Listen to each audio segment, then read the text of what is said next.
ಜನರು ಸೌಲನ ಬಗ್ಗೆ ಅರ್ಥಕೊಂಡೇ ಇಲ್ಲ. ಅರಸನಾದಂಥ ಸೌಲನನ್ನು ದೇವರು ಅರಸನನ್ನಾಗಿ ಅಭಿಷೇಕಿಸಿದಾಗ ಎಲ್ಲರ ಮನಸ್ಸಲ್ಲಿ ಒಂದು ಕಲ್ಪನೆ ಇದೆ. ಎಷ್ಟು ಜನ ನನ್ನನ್ನು ಕೇಳ್ತಾ ಇದ್ದೀರಾ? ಎಲ್ಲರ ಮನಸ್ಸಲ್ಲಿ ಒಂದು ಕಲ್ಪನೆ ಇದೆ, ಏನಂದ್ರೆ ಆತನು ಯವನಸ್ಥನಾಗಿದ್ದ ಅಂತ ಅಲ್ವಾ? ಅರಸನಾದಂಥ ಸೌಲನು ಇಸ್ರಾಯೇಲರ ಮೊದಲನೇ ಅರಸ. ಅವನು ಅರಸನಾದಾಗ ಯವನಸ್ಥನಾಗಿದ್ದ ನಮ್ದಾಗಿ ನಮ್ಮ ತಲೆಯಲ್ಲಿ, ಎಲ್ಲರ ತಲೆಯಲ್ಲಿ ಇದೆ ಅಲ್ವಾ, ಕಲ್ಪನೆ ಇದೆ ಅಲ್ವಾ? ಆದರೆ ಸತ್ಯವನ್ನು ನೋಡೋದಾಗಿದ್ದರೆ ಇವತ್ತು ನಿಮಗೆ ವಚನದಲ್ಲಿ ತೋರಿಸ್ತೀನಿ. ಸೌಲನು ಅರಸನಾಗಿದ್ದಾಗ ಅವನಿಗೆ ಯವನಸ್ಥನಾದಂಥ ಮಗ ಇದ್ದ. I shock some people. ಅವನೊಬ್ಬನೇ ಯವನಸ್ಥನಾಗಿರೋದಲ್ಲ, ಸೌಲ ದೇವರವನನ್ನು ಅರಸನನ್ನಾಗಿ ಅಭಿಷೇಕಿಸಿದಾಗ ಅವನಿಗೆ ಯವನಸ್ಥನಾದಂಥ ಮಗ ಇದ್ದ. ಆತನ ಹೆಸರು ಯೋನಾತಾನನು ಇವನು ಅರಸನಾದ ಮೇಲೆ ಹುಟ್ಟದವನಲ್ಲ. ನೋಡಿ, ಮೊದಲನೇ ಸಮುವೇಲನ 13ನೇ ಅಧ್ಯಾಯದ 1ನೇ ವಚನ ಓದಮ್ಮ. ಸೌಲನು ಅರಸನಾದಾಗ 30 ವರ್ಷದವನಾಗಿದ್ದ. 30 ವರ್ಷದ ಪ್ರಾಯದವನಾಗಿದ್ದ.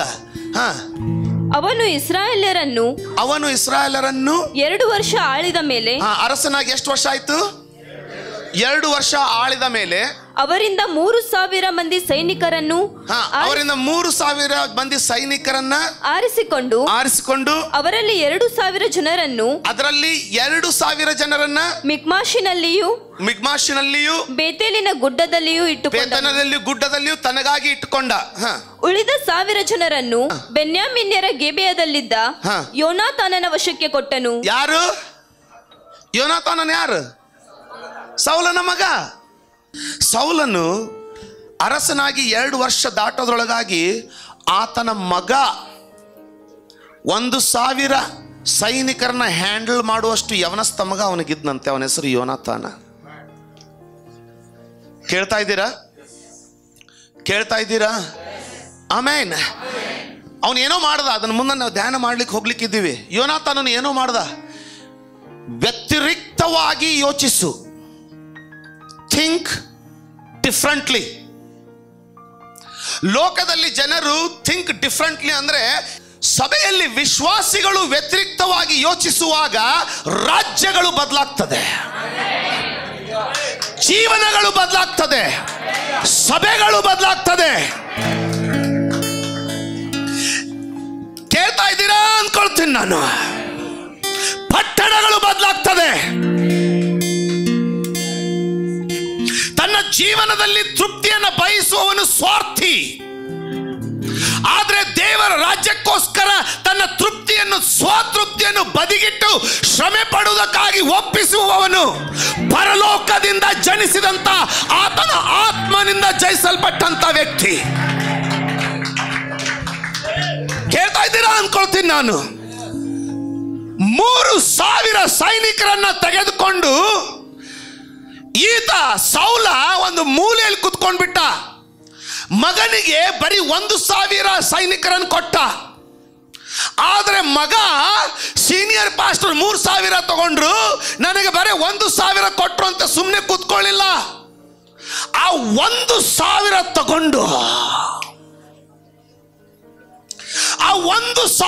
ತಗೊಂಡು ಆತನು ಎದ್ದು ನಿಂತ್ಕೊಂಡ್ಬಿಟ್ಟ. ಇವನು 3,000 ಇಟ್ಕೊಂಡು ಒಂದು ಮೂಲೆಯಲ್ಲಿ ಕೂತ್ಕೊಂಡ. ಎಷ್ಟೋ ಸಾರಿ ಇದೇ ರೀತಿ ಆಗುತ್ತೆ. ಇದ್ದವರು ತೃಪ್ತಿಯಿಂದ ಕೂತ್ಕೊಂಡು ಬಿಡ್ತಾರೆ, ಸ್ವಲ್ಪ ಇದ್ದವರು ಅದನ್ನೇ ತಕೊಂಡ್ಬಿಟ್ಟು ದೇವ್ರ ರಾಜ್ಯ ಕಟ್ಕೊಳ್ಳಿಕ್ಕೆ ನಿಂತ್ಕೊಳ್ತಾರೆ. ಕೇಳ್ತಾ ಇದ್ದೀರಾ ಅನ್ಕೊಳ್ತೀನಿ ನಾನು. ದೇವರ ಆಗ್ರಹದಿಂದ ತುಂಬಿಸಲ್ಪಟ್ಟು ಯಾವ ಮುಖ ದಾಕ್ಷಿಣ್ಯವಿಲ್ಲದೆ ದೇವರ ಆತ್ಮನಿಂದ ಬೋಧಿಸೋದಕ್ಕಾಗಿ ನಿಂತ್ಕೊಳ್ತೀನಿ ಇವತ್ತು. ಯಾಕಂದ್ರೆ ಜನರ ನೋವುಗಳನ್ನು ಎಣಿಸುವುದಾಗಿದ್ರೆ ಅವರನ್ನು ಮೆಚ್ಚಿಸುವವರಾಗ್ತೀರಾ. ದೇವರ ಆತ್ಮನ ಹೃದಯವನ್ನ ನೋವನ್ನು ಅನುಭವಿಸುವವರಾಗಿದ್ರೆ ಬೇರೆಯವರ ಜೀವಿತಗಳನ್ನ, ಕುಟುಂಬಗಳನ್ನ, ನಿಮ್ಮ ಪಟ್ಟಣವನ್ನ ಬದಲಾಯಿಸುವಂತವರಾಗ್ತೀರಾ. ಸ್ವ ನೋವಿನಲ್ಲಿರೋನೇ ಬೇರೆಯವ್ರಿಗೂ ನೋವು ಮಾಡೋದು. ಆದರೆ ಪಶ್ಚಾತ್ತಾಪ ಪಟ್ಟು ತಿರುಗಿಕೊಳ್ಳುವನು ಬೇಗನೆ ಎಲ್ಲರಿಗೂ ಪ್ರೀತಿಯನ್ನು ತರಲಿಕ್ಕೆ ಪ್ರಾರಂಭ ಮಾಡ್ತಾನೆ. ಆದಿಕಾಂಡ 1ನೇ ಅಧ್ಯಾಯ 11ನೇ ವಚನ ಓದ್ತೀರಾ?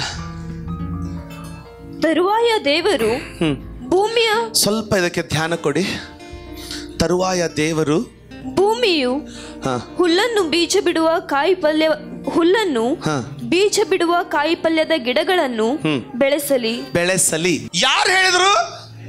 ಸ್ವಲ್ಪ ಎಲ್ರು ಕೂಡ ಹೇಳ್ತೀರಾ? ಯಾರಿಗೆ? ಭೂಮಿಗೆ ನುಡಿತಾ ಇದ್ದಾನೆ. ವಾವ್.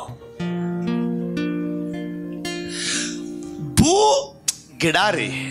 ಅವನಿಗೆ ಬೇಕಾಗಿದ್ದು ಗಿಡ, ಅವನಿಗೆ ಬೇಕಾಗಿದ್ದು ಕೇಳ್ರಮ್ಮ ಅಪ್ಪ, ಕೇಳಿ, ನಿಮ್ಮ ಕಣ್ಣುಗಳು ತೆರಿಲಿಕ್ಕಿದೆ, ಕೇಳಿ.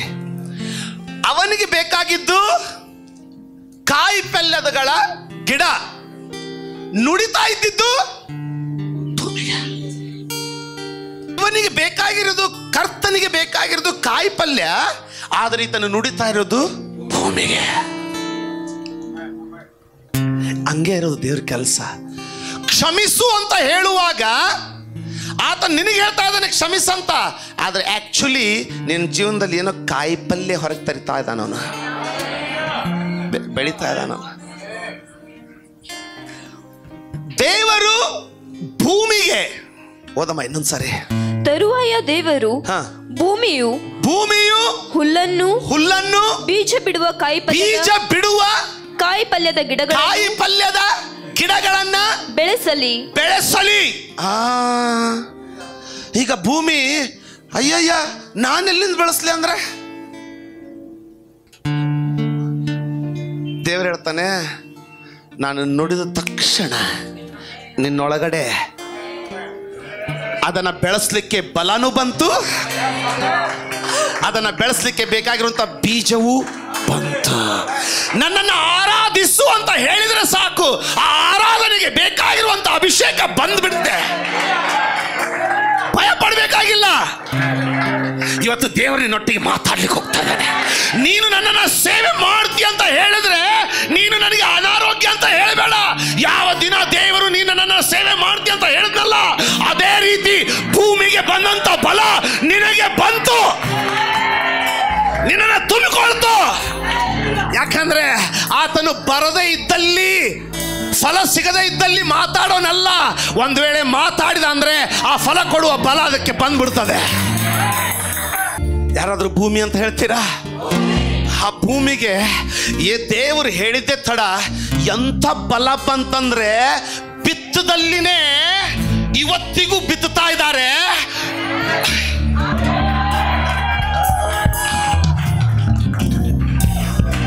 ನೀಲಗಿರಿ ಹಾಕಿದ್ರೆ ಭೂಮಿ ಹಾಳಾಗುತ್ತೆ, ಕಬ್ಬು ಹಾಕಿದ್ರೆ ಭೂಮಿ ಹಾಳಾಗುತ್ತೆ. ಆದ್ರೆ ನನ್ನ ದೇವರು ಈ ಭೂಮಿಯನ್ನು ಹೆಂಗೆ ಸೃಷ್ಟಿ ಮಾಡಿದ ಅಂದ್ರೆ ಅವತ್ತು ಹೇಳ್ದ ಹುಲ್ಲು ಬೆಳೆಸು, ಕಾಯಿ ಪಲ್ಯ ಬೆಳೆಸಂತ. ಇಷ್ಟು ವರ್ಷದಿಂದ ಆ ಬಲ ಭೂಮಿಯಲ್ಲಿ ಹೆಂಗೆ ತುಂಬಿಕೊಂಡ್ತಂದ್ರೆ ಮಿಲಿಯನ್ ಗಟ್ಲೆ ವರ್ಷಗಳು ಕಳೆದು ಹೋದ್ವು, ಇವತ್ತಿಗೂ ಕಾಯಿ ಪಲ್ಯ ಬೆಳೆಸ್ತದೆ. ಒಂದು ಸಾರಿ ದೇವರು ನಿನ್ನನ್ನು ಉಪಯೋಗಿಸ್ತೀನಿ ಅಂತ ಹೇಳಿದ್ರೆ ಎಂತ ಫಲ ತುಂಬ್ತಾನಂದ್ರೆ, ನಿನ್ನ ರೋಗ ದಾಟಿಕೊಂಡು, ನಿನ್ನ ಬಲಹೀನತೆಯನ್ನು ದಾಟಿಕೊಂಡು ನೀನು ಆತನಿಗೋಸ್ಕರ ಕಟ್ಟುತ್ತೀಯ. ಯಾವ ನರಕದ ಬಾಗಿಲುಗಳು ಅದನ್ನು ಮುಚ್ಚಲಿಕ್ಕಾಗಲ್ಲ, ಯಾವ ದುಷ್ಟಾತ್ಮನು ನಿನ್ನನ್ನು ನಿಲ್ಲಿಸ್ಲಿಕ್ಕಾಗಲ್ಲ, ಯಾವ ರೋಗವು ನಿನ್ನನ್ನು ತಡಿಲಿಕ್ಕೆ ಆಗೋದಿಲ್ಲ, ಯಾವ ಸರ್ಕಾರವು ನಿನ್ನನ್ನು ಬಂಧಿಸ್ಲಿಕ್ಕಾಗಲ್ಲ. ಯಾಕಂದ್ರೆ ನಿನ್ನ ಅರಸನು, ರಾಜಾದಿ ರಾಜನು, ಕರ್ತನ ಕರ್ತನು, ಭೂ ಪರಲೋಕಗಳ ಒಡೆಯ. ಇವತ್ತು ಆ ಶಾಪಗಳು ಮುರಿದು ಹೋಗ್ಬೇಕು. ಒಂದು ವಾಕ್ಯ ನನಗೆ ಕೊಡಿ, ದೇವರು ಆ ವಾಕ್ಯದ ಸತ್ವವನ್ನ ನನ್ನ ಬಾಯಲ್ಲಿ ಹಿಂಡುವವರೆಗೆ ಆತನ ಸನ್ನಿಧಿಯಿಂದ ನಾನು ಹೇಳಲ್ಲ. ಶಬರಯನದ ಸುಕರಗಲದೆ. ಯಾರಿಗಾದ್ರೂ ಅರ್ಥ ಆಗ್ತಾ ಇದೆಯಾ? ಯಾಕಂದ್ರೆ ಆಕಾಶವೇ ನಿನ್ನ ಸಿಂಹಾಸನ,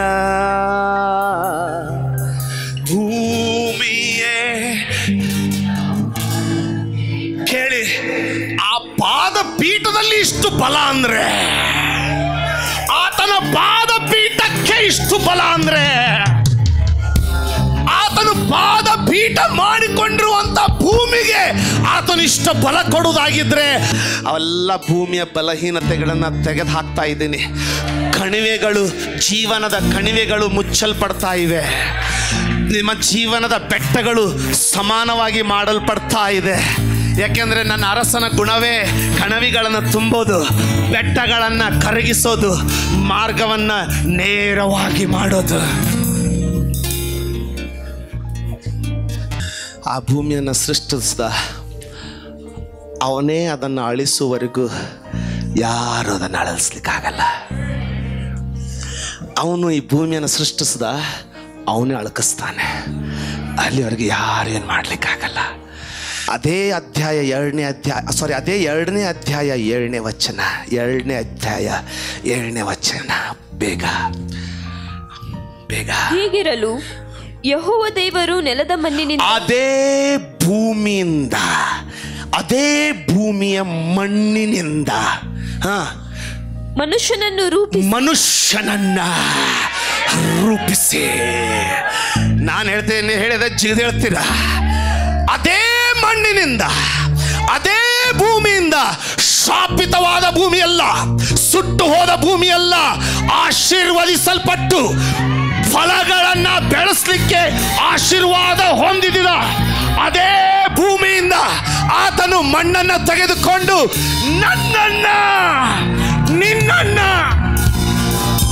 ನಿನ್ನನ್ನ ತನ್ನ ಸ್ವಾರೂಪ್ಯದಲ್ಲಿ ಆ ಮಣ್ಣಿನಿಂದ, ಆತನ ಸ್ವಾರೂಪ್ಯ ಭೂಮಿಗಿಲ್ಲ, ಅದಕ್ಕೆ ಇಷ್ಟು ಬಲ ಇರಬೇಕಾದ್ರೆ ಆ ಭೂಮಿಯಿಂದ ತೆಗೆದು ತನ್ನ ಸ್ವಾರೂಪ್ಯದ ಬಲವನ್ನು ಸಹ ಅದಕ್ಕೆ ಸೇರಿಸ.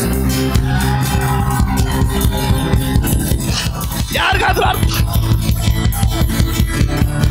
Double portion, 2ರಷ್ಟು. ಆ ಭೂಮಿಗೆ ದೇವರ ಸ್ವಾರೂಪ್ಯ ಇಲ್ಲ, ಆದ್ರೆ ಆ ಭೂಮಿಯ ಮಣ್ಣಿನಿಂದ ತೆಗೆದು ಆ ಮಣ್ಣಿನ ಬಲಕ್ಕೆ ತನ್ನ ಸ್ವಾರೂಪ್ಯದ ಬಲವನ್ನು ಸೇರಿಸಿ. Because God told me this is the prophecy to Karnataka. ಯಾಕಂದ್ರೆ ದೇವರ ಆತ್ಮ ನನಗೆ ಹೇಳ್ದ, ಇದನ್ನ ಬೋಧಿಸು, ಮೊದಲು ಇದನ್ನ ಟೆಲಿಕಾಸ್ಟ್ ಮಾಡ್ಲಿಕ್ಕೆ ಹೇಳು. ಯಾಕಂದ್ರೆ ಇದು ನನ್ನ ಜನರಿಗೆ, ನನ್ನ ಸಭೆಗಳಿಗೆ ನನ್ನ ಪ್ರವಾದನೆ. It is my prophecy to Karnataka. Karnataka, you are not hard ground, you are blessed ground. ಕರ್ನಾಟಕವೇ ನೀನು ಕಠಿಣವಾದ ನೆಲವಲ್ಲ. ತಮಿಳುನಾಡು, ಆಂಧ್ರ ಪ್ರದೇಶ, ಕೇರಳಕ್ಕಿಂತಲೂ ಸಮೃದ್ಧಿಯಾದ ಆತ್ಮಿಕ ಮಣ್ಣನ್ನು, ಆತ್ಮಿಕತೆಯನ್ನು ಹೊಂದಿರುವಂತ, ಅಲ್ಲಿಗಿಂತಲೂ ದೊಡ್ಡದಾದ ಸಭೆಗಳನ್ನ ಇಲ್ಲಿ ಕಾಣ್ತೀರಾ, ಕರ್ನಾಟಕದಲ್ಲಿ ನೋಡ್ತೀರಾ. ದೇವರು ತನ್ನ ಸೇವಕರುಗಳನ್ನ ಎತ್ತುತ್ತಾ ಇದ್ದಾನೆ. ತನ್ನ ದೇಶವನ್ನ, ತನ್ನ ರಾಜ್ಯವನ್ನ, ತನ್ನ ಸಭೆಯನ್ನ ಆತನ ಕಟ್ಲಿಕ್ಕೆ ಹೋಗ್ತಾ ಇದ್ದಾನೆ.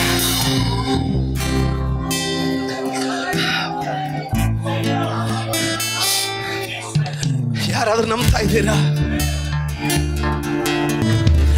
I am a dead man. ನನ್ನಲ್ಲಿ ಏನು ಉಳಿದಿಲ್ಲ. ನಾನು ಹೇಳಿದೆ, ಸ್ವಾಮಿ ನನ್ನ ಸ್ವಾರ್ಥವನ್ನು ಸುಟ್ಟಾಕು, ನನ್ನ ಆಶೆಗಳನ್ನು ಸುಟ್ಟಾಕು, ನನ್ನಲ್ಲಿ ಏನು ಉಳಿಯೋದು ಬೇಡ. ಯಾಕಂದ್ರೆ ದೇವರು ಬರಿದಾದ ಪಾತ್ರೆಗಳನ್ನು ಮಾತ್ರ ಉಪಯೋಗಿಸ್ಲಿಕ್ಕೆ ಸಾಧ್ಯ. ಯಾವ ಪಾತ್ರೆಗೆ ಇನ್ನೂ ಸ್ವಾಭಿಮಾನ ಇದೆಯೋ ಅಂತ ಪಾತ್ರೆಯನ್ನು ಆತನು ಉಪಯೋಗಿಸ್ಲಿಕ್ಕೆ ಆಗಲ್ಲ. ಯಾವ ಪಾತ್ರೆಗೆ ಇನ್ನೂ ನೋವು, ಬೇರೆಯವರು ಮಾತನಾಡುವಾಗ ನೋವು ಉಂಟು ಮಾಡಿಕೊಳ್ಳುವಂಥ ಗುಣ ಇದೆಯೋ ಅಂತ ಪಾತ್ರೆಗಳನ್ನು ಆತನು ಉಪಯೋಗಿಸ್ಲಿಕ್ಕೆ ಆಗಲ್ಲ. ಆತನು ಯಾರಿಗೆ ಇನ್ನೂ ನಾನು ಹೇಳಿದ್ದೇ ನಡಿಬೇಕನ್ನುವಂಥ ಸಂಗತಿಗಳು ಮನಸ್ಸಲ್ಲಿ ತುಂಬಿಕೊಂಡಿದೆಯೋ ಅಂಥ ಪಾತ್ರೆಗಳನ್ನು ಆತನು ಉಪಯೋಗಿಸ್ಲಿಕ್ಕೆ ಆಗಲ್ಲ. ಮುರಿದು ಹೋದಂಥ ಪಾತ್ರೆ, ದೇವರೇ ನನ್ನನ್ನು ಉಪಯೋಗಿಸ್ತೀಯೋ ಇಲ್ಲೋ ಗೊತ್ತಿಲ್ಲ, ಆದರೆ ನಿನ್ನ ಪಾತ್ರೆಯನ್ನಾಗಿ ಮಾಡಪ್ಪ. ನಾನು ಹೇಳ್ತೀನಿ ಅಂಥ ಪಾತ್ರೆ, I want to be a finished man. Because only a finished man can begin unfinished work of the living God. ಯಾಕಂದ್ರೆ ತೀರಿ ಮುಗಿದು ಹೋದಂಥ ವ್ಯಕ್ತಿ ಮಾತ್ರ ಮುಗಿಯದಂಥ ಸೃಷ್ಟಿಕರ್ತನ ಕಾರ್ಯಗಳನ್ನು ಪ್ರಾರಂಭ ಮಾಡಲಿಕ್ಕೆ ಸಾಧ್ಯ. ನೀನು ಕರ್ತನ ಮುಗಿಯದಂಥ ಕಾರ್ಯಗಳನ್ನು ಪ್ರಾರಂಭ ಮಾಡಬೇಕಂದ್ರೆ ಮೊದಲು ನೀನು ಮುಗಿದು ಹೋಗಬೇಕು. You should be finished first, then unfinishable work of God will begin in you. ಅದೇ ಮಣ್ಣಿಂದ ನೀನು ತೆಗೆಯಲ್ಪಟ್ಟಿ. ಸುಟ್ಟು ಹೋದ ಮಣ್ಣಲ್ಲ, ಸತ್ತು ಹೋದ ಮಣ್ಣಲ್ಲ. ಕಾಯಿ ಪಲ್ಯದ ಗಿಡಗಳನ್ನ, ಮಾವಿನ ಹಣ್ಣಿನಂತ ರಸವತ್ತಾದ ಗಿಡಗಳನ್ನ, ಹಲಸಿನಂತ ರುಚಿಯಾಗಿರುವಂತ ಹಣ್ಣುಗಳನ್ನ ಬೆಳೆಸುವಂತ ಜೀವನದ ಮಣ್ಣು ನೀನು. ನಿನ್ನಿಂದ ಮುಳ್ಳು ಬೆಳೆಯಲ್ಲಪ್ಪ, ನಿನ್ನಿಂದ ಮಾವು ಬೆಳೆಯುತ್ತೆ. ನಿನ್ನಿಂದ ಕಲಹ ಬೆಳೆಯಲ್ಲ, ನಿನ್ನಿಂದ ಪ್ರೀತಿ ಬೆಳೆಯುತ್ತೆ. ನಿನ್ನಿಂದ ದೋಷ ಬೆಳೆಯಲ್ಲ, ನಿನ್ನಿಂದ ಆಶೀರ್ವಾದ ಬೆಳೆಯುತ್ತೆ. ಆ ಮಣ್ಣಿಗೆ ದೇವರಿಷ್ಟು ಬಲ ಕೊಟ್ಟಿರೋದಾಗಿದ್ರೆ ಅದರಿಂದ ತೆಗೆದು ತನ್ನ ರೂಪದಲ್ಲಿ ಮಾಡಿ, ಮೂರನೇ ಪಾಯಿಂಟ್, ತನ್ನ ಶ್ವಾಸವನ್ನು ಅದರಲ್ಲಿ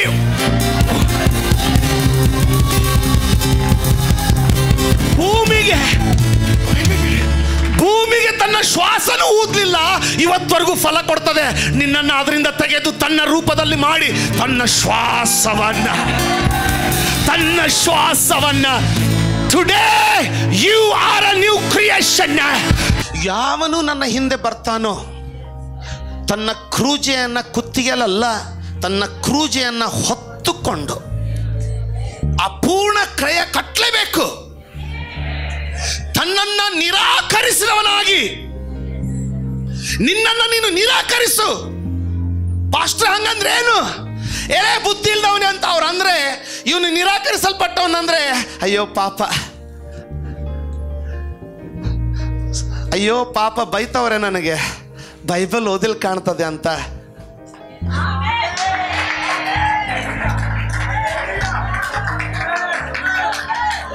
ಬ್ರದರ್, ಯಾಕ್ರಿ ಕೋಪಗೊಳ್ತೀರ? ಬನ್ನಿ ಚಾ ಕುಡಿಯೋಣ. ತನ್ನನ್ನ ನಿರಾಕರಿಸಿದವನಾಗಿ, ತನ್ನ ಕ್ರೂಜೆಯನ್ನು ಹೊತ್ತುಕೊಂಡು ನನ್ನನ್ನು ಹಿಂಬಾಲಿಸ್ಲಿ. ಯಾಕಂದ್ರೆ ಅವನನ್ನ ನಾನು ತುಂಬಲಿಕ್ಕಿರುವಂಥ ಅಭಿಷೇಕದ ಅಂದಾಜು ಅವನಿಗಿಲ್ಲ. ಅದಕ್ಕೆ ಯೋಗ್ಯನಾಗಬೇಕಂದ್ರೆ ಅಯ್ಯ, ಮನುಷ್ಯರಲ್ಲಿ ಒಬ್ಬರ ಮಾತನ್ನು ಕೇಳಬೇಡ್ರಿ, ಆತನ ಮಾತನ್ನು ಕೇಳ್ರಿ. ದೇವರು ಭೂಮಿಗೆ, ಎಲೆ ಭೂಮಿ, ಹುಲ್ಲು ಬೆಳೆಸು, ಕಾಯಿಪಲ್ಯದ ಗಿಡಗಳನ್ನು ಬೆಳೆಸು, ಹಣ್ಣುಗಳ ಮರಗಳನ್ನು ಬೆಳೆಸು. ಬರೀ ಬೆಳೆಸೋದಲ್ಲ, ನೀನು ಬೆಳೆಸಿದಂಥ ಹಣ್ಣಿನಲ್ಲಿ ಬೀಜ ಇರಬೇಕು ಅಂತ ಹೇಳಿದ್ರೆ ಅವತ್ತು ತನ್ನ ಸೃಷ್ಟಿಕರ್ತನ ಮಾತು ಕೇಳಿ ಬೆಳಿಲಿಕ್ಕೆ ಪ್ರಾರಂಭ ಮಾಡ್ತು ನೋಡಿ. ಹಣಸು ತನ್ನ ರುಚಿ ಕಳ್ಕೊಳ್ಳಿಲ್ಲ, ಮಾವು ತನ್ನ ಸ್ವಾದ ಕಳೆದುಕೊಳ್ಳಿಲ್ಲ, ತೆಂಗಿನಕಾಯಿ ತನ್ನ ನೀರು ಕಳ್ಕೊಳ್ಳಿಲ್ಲ. ಅವತ್ತಿನಿಂದ ಮಿಲಿಯಾನು ವರ್ಷಗಳಿಂದ ಇವತ್ತಿನವರೆಗೆ ಅದು ನನ್ನ ಸೃಷ್ಟಿಕರ್ತನ ಬಲ. ಅಂಥ ಭೂಮಿಯಿಂದ ತುಸು ಮಣ್ಣನ್ನ ತೆಗೆದು, ಆ ಭೂಮಿಗೆ ತನ್ನ ರೂಪ ಕೊಡಲಿಲ್ಲ ಅವನು, ಆ ಭೂಮಿಯಿಂದ ಸ್ವಲ್ಪ ಮಣ್ಣನ್ನು ತೆಗೆದು ನಿನ್ನನ್ನು ಇಷ್ಟು ಸುಂದರದ ಗೊಂಬೆಯನ್ನಾಗಿ ರೂಪಿಸಿ ತನ್ನ ಸಾರೂಪ್ಯದಲ್ಲಿ, ತನ್ನ ಸುಂದರತೆಯಲ್ಲಿ. ಈ ಭೂಮಿಗೆ ಎರಡು ಬಲವಾದ ಗುಣಗಳು ನೋಡಿ. ಈ ಭೂಮಿಗೆ ಎರಡು ಬಲವಾದ ಗುಣಗಳು. ಆಮೇಲೆ ಒಂದು, ನೀವು ಅದನ್ನು ಸ್ವಲ್ಪ ಹಿಂಗೆ ಲೂಸ್ ಮಾಡಿ, ಸ್ವಲ್ಪ ನೀರು ಚೆನ್ನಾಗಿ ಚಿಮುಕಿಸಿ, ಮನೆ ಹಿತ್ತಲಲ್ಲಿ ಸ್ವಲ್ಪ ಮಣ್ಣನ್ನು ಲೂಸ್ ಮಾಡಿ, ಆಮೇಲೆ ನೀರನ್ನು ಚಿಮುಕಿಸಿ, ಆ ಸುಗಂಧ ಬರ್ತದೆ. ಒಂದು ಮೊದಲನೇ ಮಳೆ ಬಿದ್ದಾಗ ನನ್ನ ಹುಚ್ಚನು ಇದೆಂಥ ವಾಸನೆ ಅನ್ನಲ್ಲ ನೋಡಿ. ಬೆಳಿಗ್ಗೆ ಪರ್ಫ್ಯೂಮ್ ಹೊಡ್ಕೊಂಡಿದ್ರು ಸಹ ಮೊದಲನೇ ಮಳೆ ಬಂದ ತಕ್ಷಣ ಆ ಮಣ್ಣಿನ ಸುವಾಸನೆ ಬರುವಾಗ ಅದೇ ರೀತಿ ಮಣ್ಣಿನಕ್ಕೆ ನಿಜವಾದ ಸುವಾಸನೆ ಪರ್ಫ್ಯೂಮ್ನಿಂದಲ್ಲ, ಆ ಪವಿತ್ರಾತ್ಮನ ಮಳೆ. ಆ ಪವಿತ್ರಾತ್ಮನ ಮಳೆ ಈ ಭೂಮಿಯ ಮೇಲೆ, ಭೂಮಿಯಿಂದ ತೆಗೆಯಲ್ಪಟ್ಟಿರುವಂಥ ಈ ಶರೀರವನ್ನು ಆವರಿಸಿಕೊಳ್ಳು. I feel like goose bumps all over my body. ಆ ಪವಿತ್ರಾತ್ಮನ ಮಳೆ ನಿನ್ನ ಮೇಲೆ ಹರಿದು ಬರುವಾಗ, ನಿನ್ನ ಎಲ್ಲ ಹಸಿವೆಯಿಂದ ನೀನು ಆಶಿಸೋದಾಗಿದ್ರೆ ಆ ಪವಿತ್ರಾತ್ಮನ ಮಳೆಗೋಸ್ಕರ ಆಶಿಸು. ಆ ಮಳೆ ನಿನ್ನ ಮೇಲೆ ಬರುವಾಗ ನಿನ್ನ ವೈರಿಗಳು ಸಹ, ಏನಯ್ಯ ನೀನು ಬಂದರೆ ಎಷ್ಟು ಸಮಾಧಾನ ಆಗುತ್ತಲ್ಲ ಅಂತಾರೆ. ಈ ಶರೀರಕ್ಕೆ ಬೇಕಾಗಿರೋದು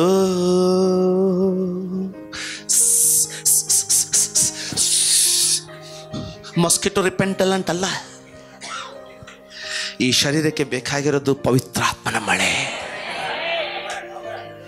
ನೀನು ಪರ್ಫ್ಯೂಮ್ ಹೊಡ್ಕೊಳ್ಳುವಾಗ ಪಕ್ಕದವ್ರು ಮಾತ್ರ ಸ್ಮೆಲ್ ನೋಡ್ತಾರೆ, ಆದರೆ ಆ ಪವಿತ್ರಾತ್ಮನ ಮಳೆ ಬರುವಾಗ ಲೋಕಗಳಲ್ಲಿ ಆ ಮಣ್ಣಿನ ವಾಸನೆ.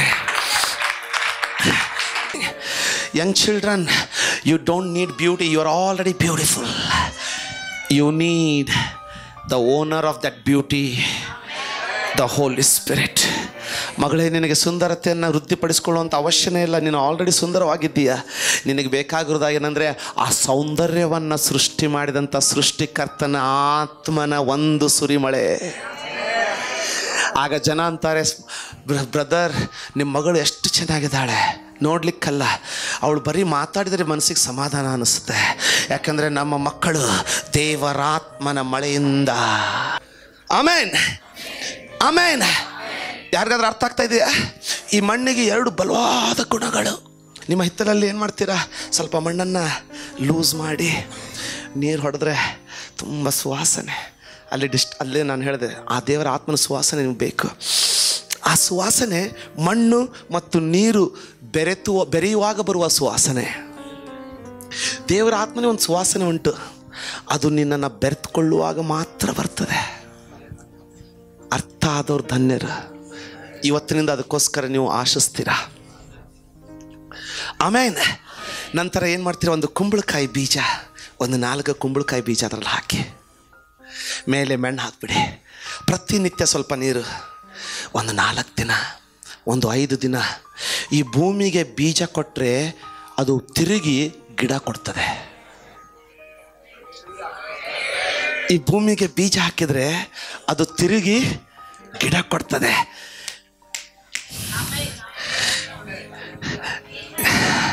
ನಿನ್ನಲ್ಲಿ ಬೀಜ ಬಿತ್ತಿದರೆ ನಿನ್ನಿಂದ ಗಿಡ ಹೊರಡ್ತದೆ.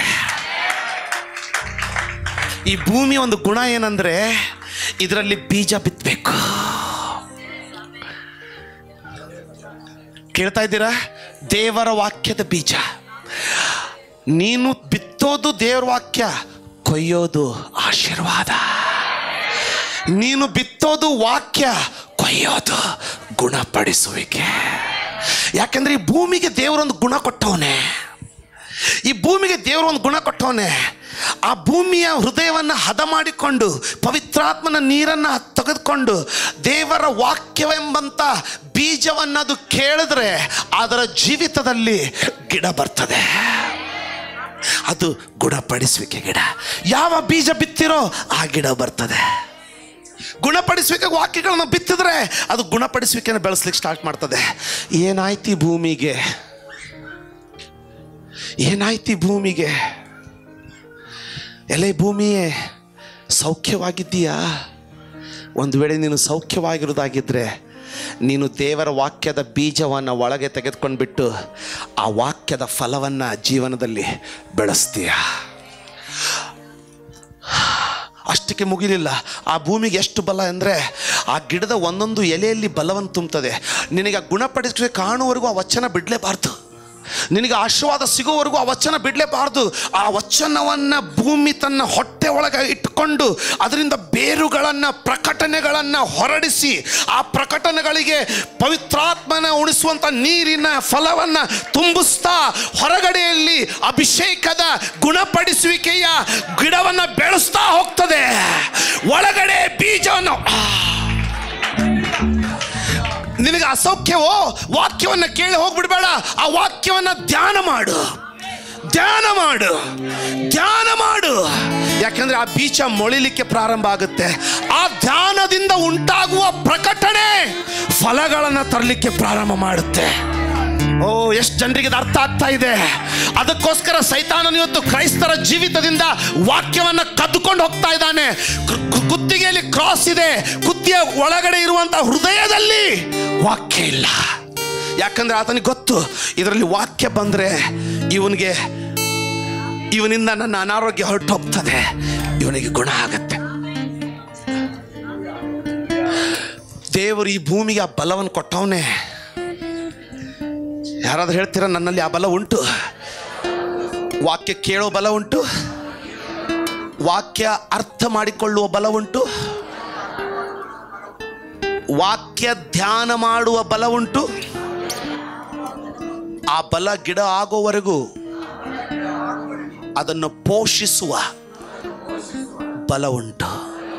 ಅದಕ್ಕೆ ಕೀರ್ತನೆಗಾರನು ಬರೀತಾರೆ ಮೊದಲನೇ ಕೀರ್ತನೆಯಲ್ಲಿ, ಯಾವನು ಇದರಲ್ಲಿ ಹಗಲಿರುಳು ಧ್ಯಾನ ಮಾಡುತ್ತಾ ಅದರಲ್ಲಿ ಆನಂದ ಪಡುವನಾಗಿರೋನೋ ಅವನು ನೀರಿನ ಕಾಲುವೆಗಳ ಬಳಿಯಲ್ಲಿ ಬೆಳೆದಿರುವ ಮರದ ಹಾಗಿರುವನು.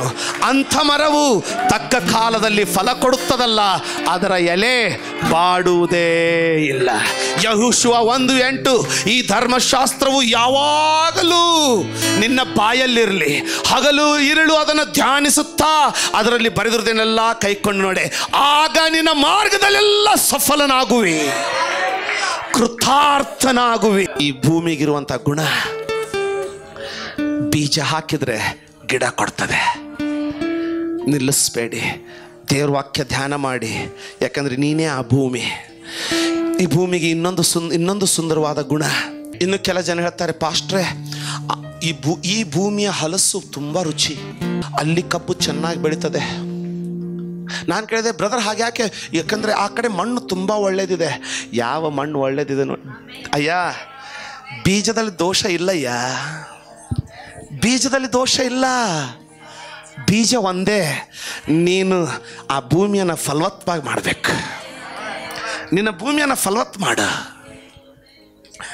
ಬೀಜದಲ್ಲಿ ದೋಷ ಇಲ್ಲ. ಇದು ಸಮೃದ್ಧಿಯಾದ ಬೀಜ. ಭಾಷೆ ಹೇಗೆ ಫಲವತ್ತು ಮಾಡ್ಕೊಳ್ಳೋದು? ನಂಬರ್ 1, ಮನಸ್ಸನ್ನು ಕಠಿಣ ಮಾಡ್ಕೊಳ್ಬೇಡ. ಭೂಮಿ ಕಠಿಣ ಆದರೆ ಬೀಜ ಮೊಳಕೆ ಹೊಡೆಯಲ್ಲ. ಮನಸ್ಸನ್ನು ಕಠಿಣ ಮಾಡ್ಕೊಳ್ಬೇಡ, ಕ್ಷಮಿಸ್ಬಿಡ, ನನ್ನನ್ನು ಕ್ಷಮಿಸ್ಬಿಡ, ಲೆಟ್ ಇಟ್ ಗೋ. ಹದ ಮಾಡ್ಕೋ, ದೇವರೇ ನಿನ್ನ ಆರಾಧಿಸ್ತೀನಂತ ಮೃದು ಮಾಡ್ಕೋ. ಆಗ ಆ ಬೀಜ 100ಕ್ಕೆ 100ರಷ್ಟು ಫಲ ಕೊಡ್ಲಿಕ್ಕೆ ಸ್ಟಾರ್ಟ್ ಮಾಡುತ್ತೆ.